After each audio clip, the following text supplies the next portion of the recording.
प्यारे दोस्तों, ऐसे प्रश्न में 90% लोग फेल हो जाते हैं, है ना। तो यहाँ पे ये प्रश्न देखने में इजी लग रहा होगा, लेकिन आप यहाँ पे सोच रहे हो कि इसे घटा देंगे, फिर मल्टीप्लाई कर देंगे, फिर डिवाइड कर देंगे, है ना। कुछ इसी टाइप से सोच रहे हो ना। तो मैं आपका मेथड से सॉल्व करता हूं। ये जो 60 है, 60 को मैं लिख दिया, भाग में लगा दिया, 5 यहाँ पे उतार दिया। अब इससे घटाते हैं, 7 में से 5 घटेगा, बचेगा 2। तो यहाँ पे 2 लिख लेंगे, क्योंकि ब्रैकेट हट रहा है तो यहां पे गुना आ जाएगा। ठीक है, अब आप यहां पे क्या सोच रहे हो कि इसे गुना कर देंगे, तो 60 भाग 5 दूनी 10 हो गया, है ना। अब इसे आप भाग कर रहे हो तो इसका आंसर कितना आ रहा है? 6 आ रहा है। ठीक है, आपको यह लग रहा है ना कि इसका आंसर 6 आ गया। यह आंसर बिल्कुल ही गलत है। ये 6 आंसर इसका नहीं आएगा। इसका आंसर देखो किस प्रकार आता है। तो जब भी ऐसा प्रश्न को हम लोग सॉल्व करते हैं ना, तो आपको बोर्ड मास का नियम आनी चाहिए। किसका नियम? बोर्ड मास का नियम।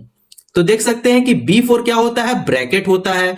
O फॉर ऑर्डर होता है। D फॉर डिवीजन होता है। M फॉर मल्टीप्लीकेशन होता है। A फॉर एडिशन होता है। और S फॉर क्या होता है? सबट्रैक्शन होता है। तो आपको बोर्ड मास का रूल का हिसाब से ऐसे प्रश्न को सॉल्व करना है। ठीक है, तो देख सकते हैं कि B फॉर क्या हो रहा है? ब्रैकेट। तो यहां पे ब्रैकेट है, बिल्कुल ब्रैकेट है, तो पहले ब्रैकेट को सॉल्व कर लीजिए, है ना। तो जो है सो उसे उतार देंगे। 60 भाग 5 गुना, ब्रैकेट हटेगा तो यहां पे गुना आ जाएगा। 7 में से 5 घटेगा, 2 बचेगा, है ना।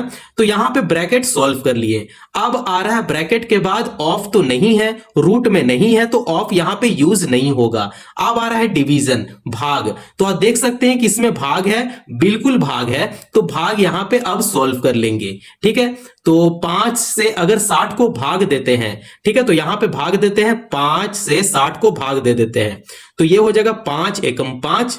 ठीक है, अब 6 में से 5 घटाएंगे तो 1 बचेगा, और ये 0 हो गया। ठीक है, तो 5 का पहाड़ा में 10 कितना बार में आता है? 2 बार में आता है। 5 दूनी 10। अब इसे घटाते हैं तो देख सकते हैं कि ये आ गया 12। तो यहां पे लिखेंगे 12। ठीक है, अब भाग दिए तो कितना बार में भाग हो गया? 12 बार में भाग हो गया। 12 25 60, गुना 2 है तो यहां पे गुना 2 कर लेंगे।